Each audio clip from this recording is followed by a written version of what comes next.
Segment 3, Dismantling the Culture. From your book, Tom, Dismantling America, quote, "The great escape of our times is escape from personal responsibility," close quote. What do you mean?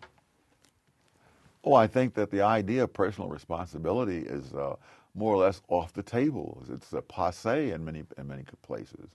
Again, going back to, say, the housing situation, that people took out mortgages that they couldn't afford, and that now people who didn't take out mortgages they couldn't afford are now expected to pay to bail them out.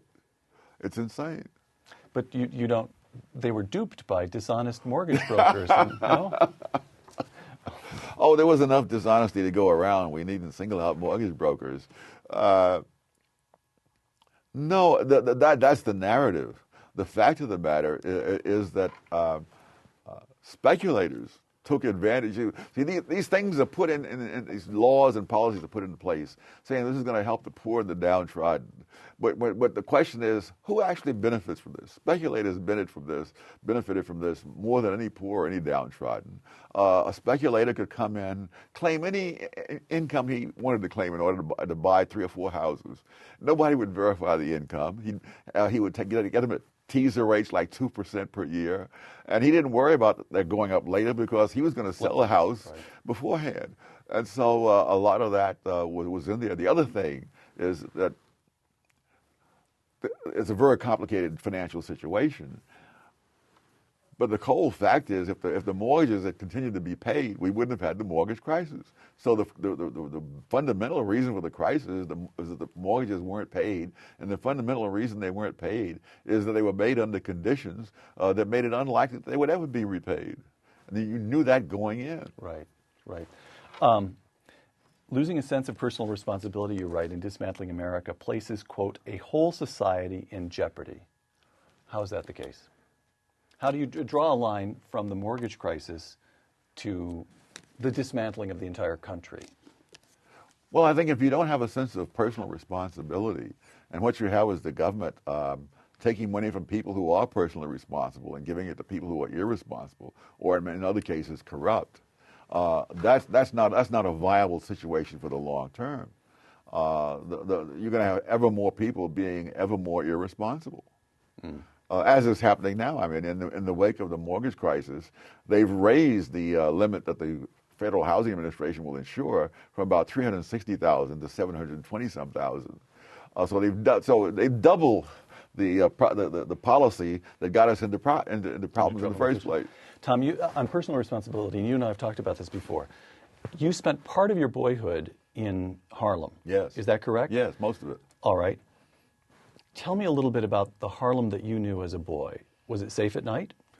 Yes. When I would wake up in the middle of the night, I would get up, get dressed, and go out to a corner newsstand where there was a little old man who was white selling newspapers in Harlem at midnight.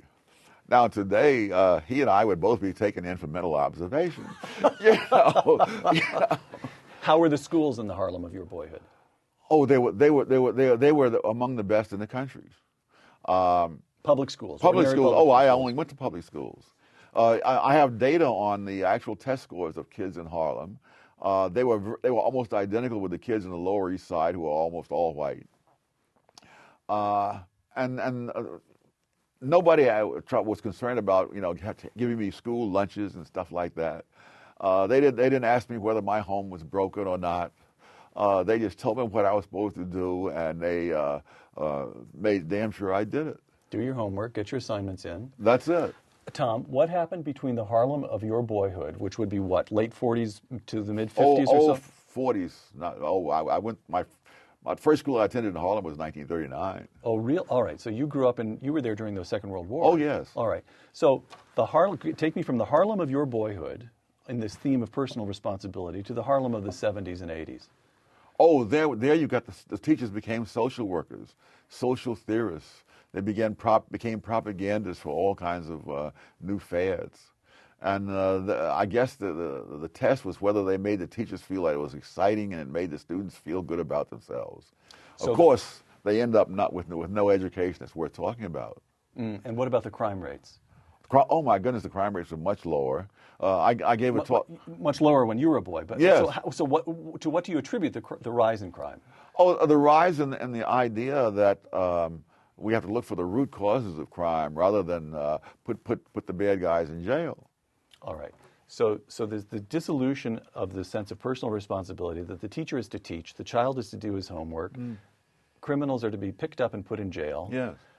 Now, Harlem today is pretty safe. It has enjoyed the increase in safety or the drop in crime rates associated with the rest of New York that began under Rudy Giuliani. The Harlem economy is pretty robust, and Harlem is now home to some 24 charter schools. So what I'm trying to do, Tom, is cheer you up. I'm trying to... Well, I need it. I'm trying to point to evidence of the possibility of renewal, of rebirth, and that to suggest I never denied that there was possibility for renewal and rebirth. So I haven't said it. In fact, even in my book, I say, the one good thing is that nothing is inevitable until it happens. But I also point out that there were periods of improvement as the Roman Empire moved toward its last days.